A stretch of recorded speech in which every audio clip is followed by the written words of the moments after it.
I'm not suggesting Queen Camilla lacks authority, but that tiara isn't hers. It rightfully belongs to Catherine, the Princess of Wales, for the Christmas gala at Buckingham, 3 minutes ago, a private dispute inside the royal household became an open challenge to the future of the crown.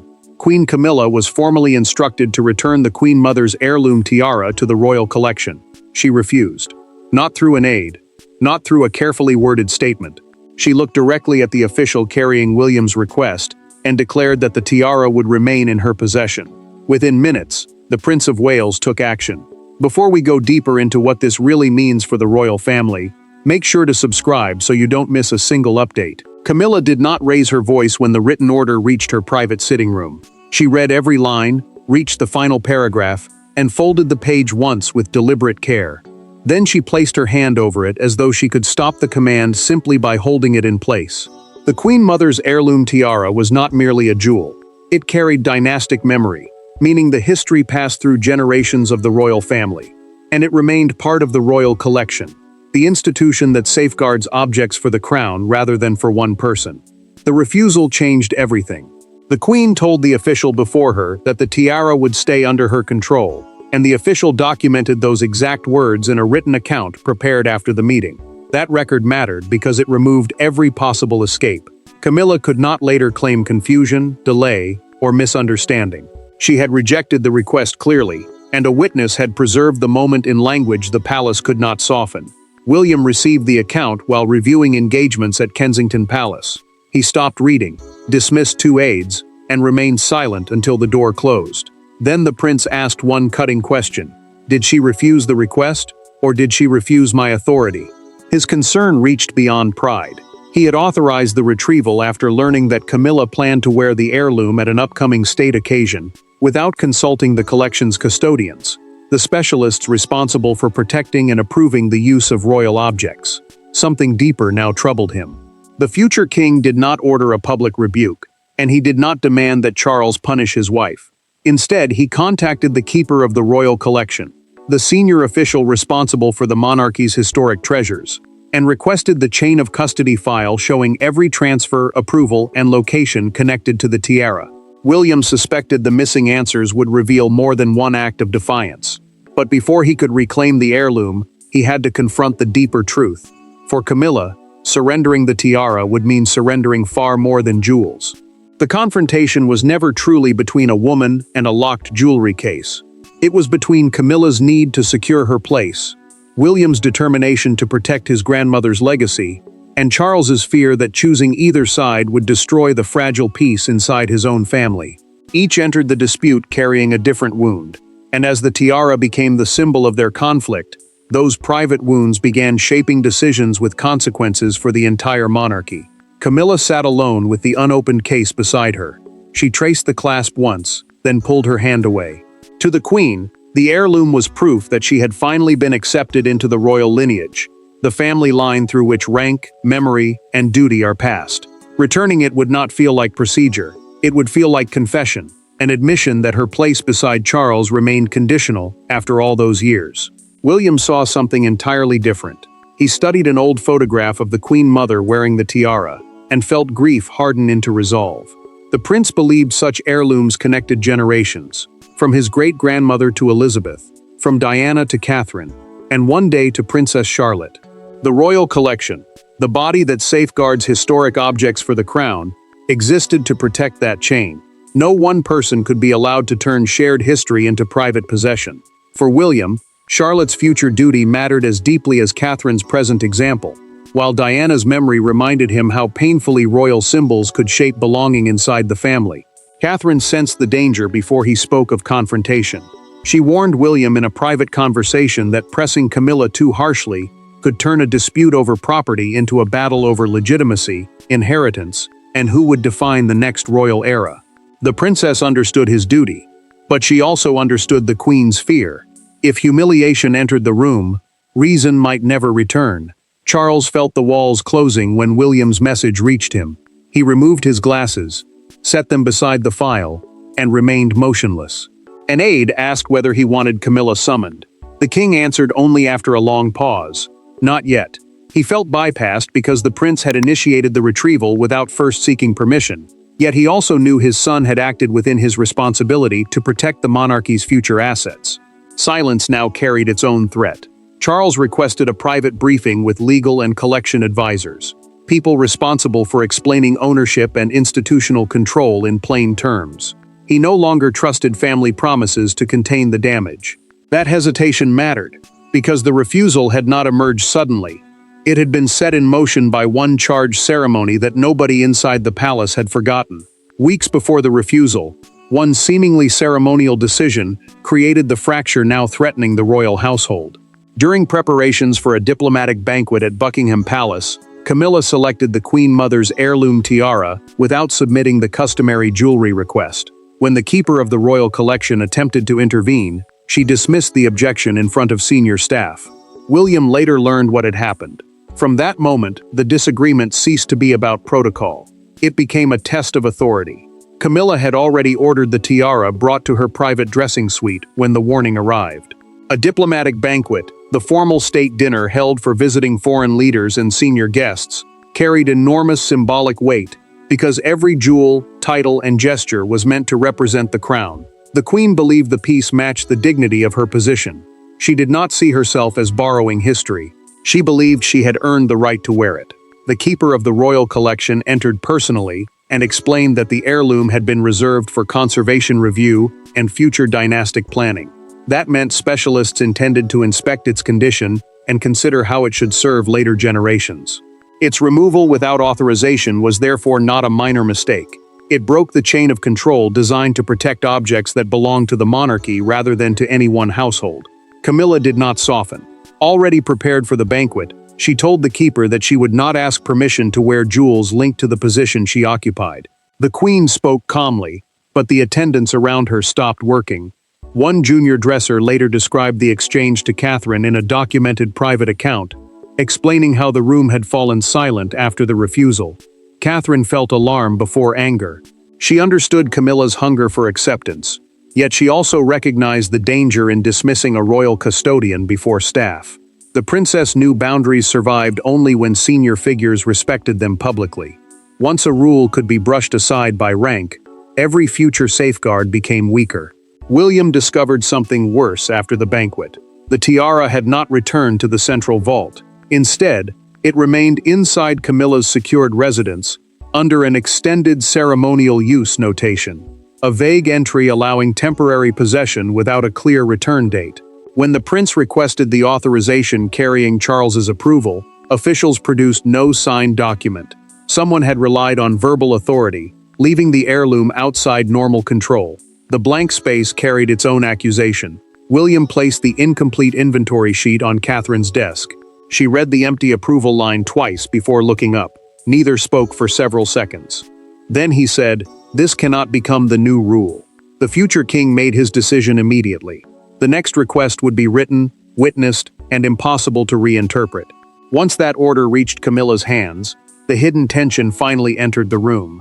And this time, William intended to confront her without intermediaries.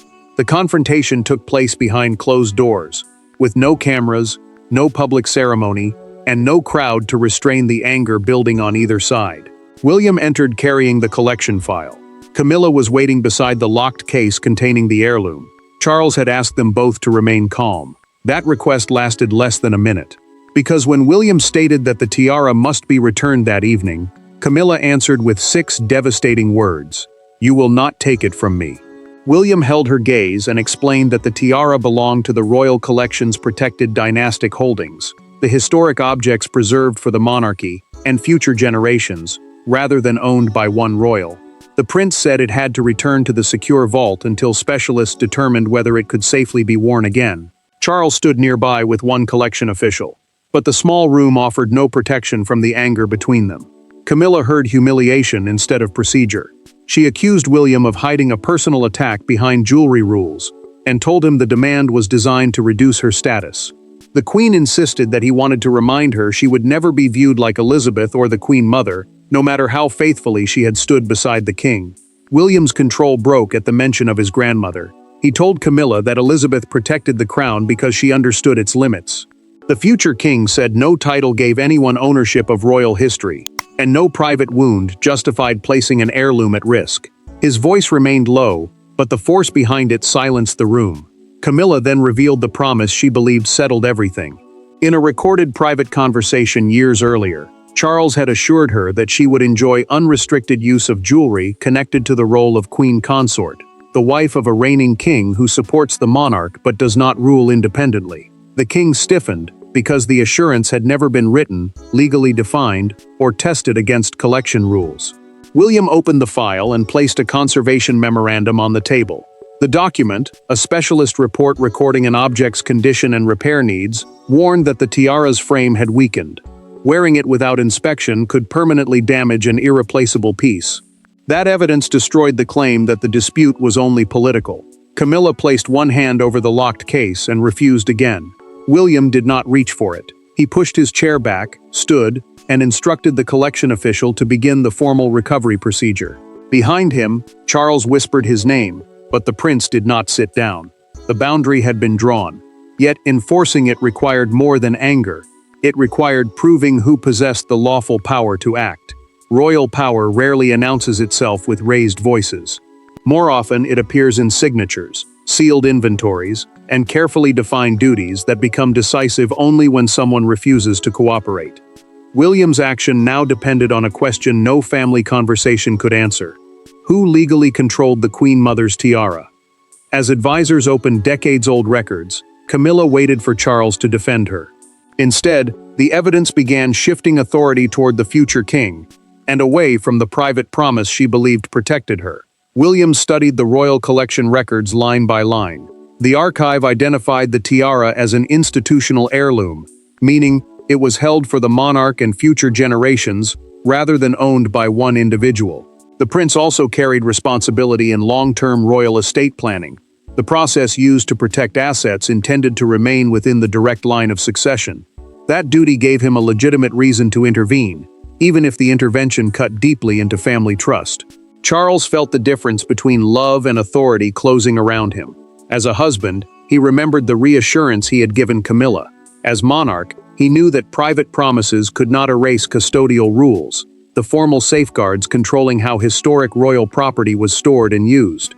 The king understood that defending her now might require him to ignore the very standards he had sworn to protect. Camilla waited in her private rooms for his message. She expected Charles to halt William's recovery order before it moved any further. Minutes passed, then more. When no instruction arrived, the queen sent her attendants away and remained alone with the locked case.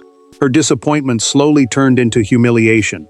Silence from the king felt more painful than any public rebuke.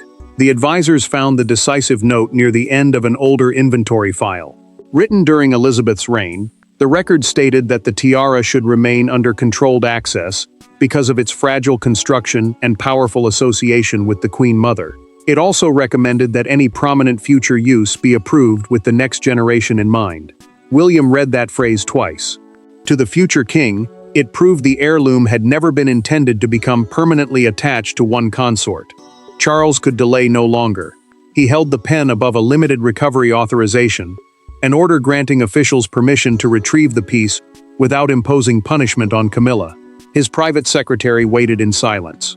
The monarch signed, closed the folder, and spoke quietly. No force, no spectacle. Bring it home. The decision was restrained, but its meaning was brutal. Officials now had authority to recover the tiara before midnight, whether Camilla opened the case willingly or not. The moment the signature dried, the palace shifted from argument to consequence, and the queen was about to discover how quickly royal protection could become royal isolation. By evening, the palace had changed around Camilla. Staff who once entered freely now waited for written permission. The jewelry case was placed under temporary security restriction. Her planned appearance wearing the tiara was revised without consultation. Nothing dramatic was announced, yet every altered schedule and closed door delivered the same message. William's action had taken effect. For the first time since becoming queen, Camilla felt the machinery of the monarchy moving forward without her consent. Camilla received the revised jewelry list while sitting alone at her writing desk. The document placed her name beside a substitute tiara from the approved collection, while the Queen Mother's heirloom had been removed from the wardrobe plan entirely. A wardrobe plan is the official record matching clothing and royal jewels to a public engagement. And changing it meant the decision had already moved beyond private argument. She tore the page in half, stared at the pieces, and immediately regretted the burst of anger. The restriction cut deeper than one appearance. Following Charles's authorization, the collection team suspended her independent access to designated historic pieces until a full review of jewelry custody procedures could be completed. Those procedures governed who could request, hold, move, and return valuable objects belonging to the crown. Camilla understood what the review implied. Her judgment was now being examined, not merely her choice of tiara. Charles entered carrying none of the comfort she expected. He told her that the refusal had left him no safe option, and that William's action could not be stopped without undermining the rules protecting the collection. The Queen accused him of choosing his son's future over their marriage. The king answered that he was trying to protect both, but even he heard how weak those words sounded. The crisis tightened when security officials discovered that the heirloom case was no longer inside its registered cabinet. No theft had taken place. Yet the unexplained move suggested that Camilla had anticipated the recovery order and tried to maintain physical control. A senior attendant then disclosed the location in a documented private statement. The case had been carried into a smaller locked dressing room adjoining the royal bedroom. Camilla watched Charles absorb the news. The monarch approached her slowly, but she stepped away before he could touch her arm. She entered the adjoining room and closed the door softly. The restraint made the rejection feel colder than any shout. The deadline was now approaching, and recovery officials waited beyond the private rooms. Catherine asked for one final chance to speak with Camilla alone. With force becoming a real possibility, the future queen entered the room where the present queen sat isolated, and everything depended on what they said without witnesses. No advisors entered with Catherine. No legal files rested beneath her arm. She came without William, without Charles, and without the authority of an official office. When Camilla allowed her inside, the two women sat facing each other beside the concealed tiara case. For several moments, neither spoke. Then Catherine did something nobody else had attempted. She stopped discussing ownership and asked Camilla what surrendering the heirloom would mean to her. The answer changed the direction of the confrontation. Catherine had not come to negotiate law or rank. She had come to prevent the recovery from becoming a permanent emotional fracture. Royal jewels had long carried messages of belonging, remembrance, continuity, and status, making them far more than decoration. The princess understood why Camilla had attached so much meaning to the tiara, even though she could not defend the refusal to return it. Camilla finally answered in a voice stripped of anger. She admitted that wearing the Queen Mother's heirloom had made her feel, for one evening, as though years of judgment had ended. The Queen said returning it now felt like being told that her acceptance had never been real. She had stood beside Charles through criticism, isolation, and doubt, yet one request had reopened every old wound. Catherine listened without interrupting. Then she told Camilla that keeping the peace against the rules would not secure the belonging she wanted. It would reduce an entire royal legacy to one act of defiance and overshadow years of duty beside the king. The future queen made the warning personal. History would remember the refusal longer than the banquet. Catherine then revealed the truth through a documented private conversation she had held with William earlier that evening. The prince had not demanded that Camilla be permanently barred from wearing the tiara. He had requested conservation, clear records, and a formal decision about future use. Conservation meant the specialist care needed to prevent an old object from being damaged. This was control, not confiscation. Charlotte also mattered. Catherine explained that her daughter might one day inherit responsibility for protecting the monarchy's historic pieces. The princess said the tiara belonged to a chain linking past and future generations, not to one woman's victory or another woman's defeat. Camilla lowered her eyes, reached beneath a folded handkerchief, and placed a small key between them. Catherine did not take it. She slid it gently back and said the case should be opened by the person choosing to return it. Silence held for several seconds. Then the queen rose and walked toward the adjoining room. The heirloom was finally released, but when the palace doors opened the next morning, that private surrender became a public symbol nobody could control. By sunrise, the palace had confirmed only that the Queen Mother's heirloom tiara had returned to the royal collection. That restrained sentence did nothing to contain the reaction. Broadcasters framed the retrieval as William's first decisive defense of royal inheritance. Commentators accused Camilla of overreaching, Others saw a wounded woman protecting the symbols of her hard-earned position. Then one photograph appeared outside Buckingham Palace, capturing the national mood more powerfully than any official statement. Buckingham Palace released a brief confirmation that the heirloom had been secured for conservation and that jewelry access procedures would face a formal review. Conservation meant the specialist work needed to inspect, repair, and protect historic objects before future use. The announcement never mentioned Camilla's refusal, yet the timing left little room for doubt.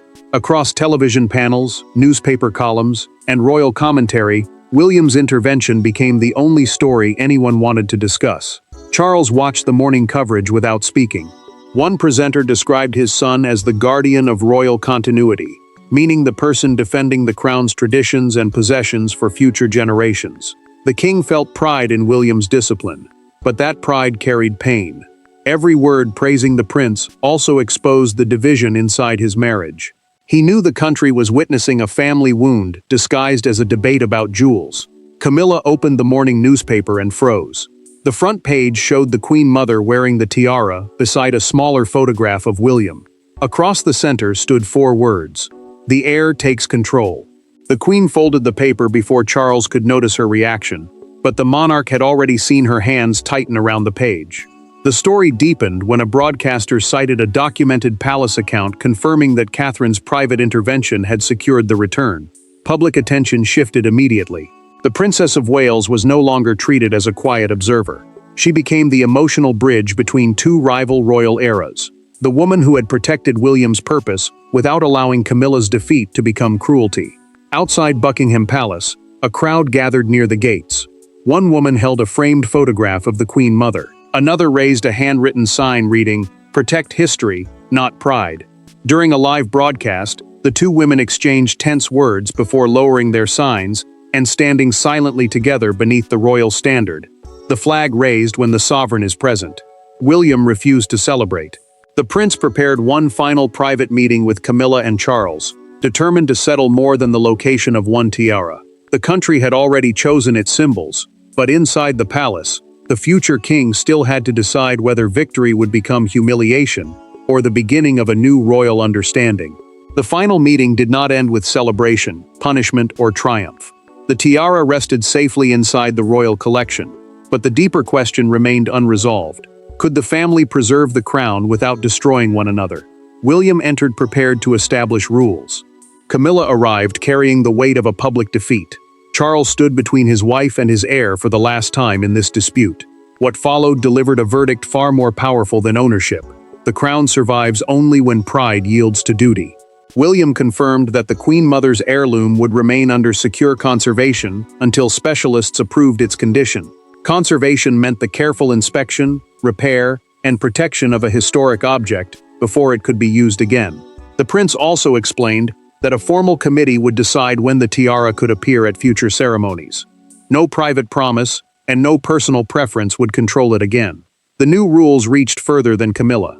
Every senior royal would follow the same written procedures when requesting jewels for official occasions. Historic pieces could still be worn, but nobody would hold them indefinitely as personal property. That equality mattered because William wanted discipline, not revenge. The future king knew that rules aimed at one person would look like punishment, while rules applied to everyone could restore trust. Camilla finally admitted what had driven her refusal. She told William and Charles that returning the tiara had felt like surrendering her place inside the family. The Queen did not deny her defiance. Instead, she acknowledged that trying to protect her dignity through possession had nearly destroyed the respect she wanted most. William accepted his own part in the pain. He told Camilla that the recovery order had been institutional, but he understood why it had felt personal. The prince said protecting the monarchy could never become an excuse for cruelty, humiliation, or victory at another person's expense. Charles then ended the final uncertainty. The king stated clearly that private assurances could never override the duties attached to the crown. He accepted responsibility for creating ambiguity between what he had promised as a husband and what he could authorize as monarch. William offered one final act of balance. Once specialists approved the tiara, Camilla could request to wear it again at a major state occasion under formal approval. She understood then that returning the heirloom had not erased her place. Refusing to return it had endangered that place. Before leaving, Camilla placed the recovered key on the table. William lifted it, then handed it directly to the keeper of the royal collection, the official responsible for safeguarding royal treasures. Neither kept it. Neither owned the history it represented. The matter was finished. The heirloom was protected. The rules were restored. Catherine had prevented duty from becoming vengeance. Charles had separated love from authority, and Camilla had learned that royal belonging could never be secured by holding tightly to an object. From that day forward, nobody inside the household could mistake custody for ownership again. Thanks for watching. Please don't forget to like and subscribe, and we will see you in next one.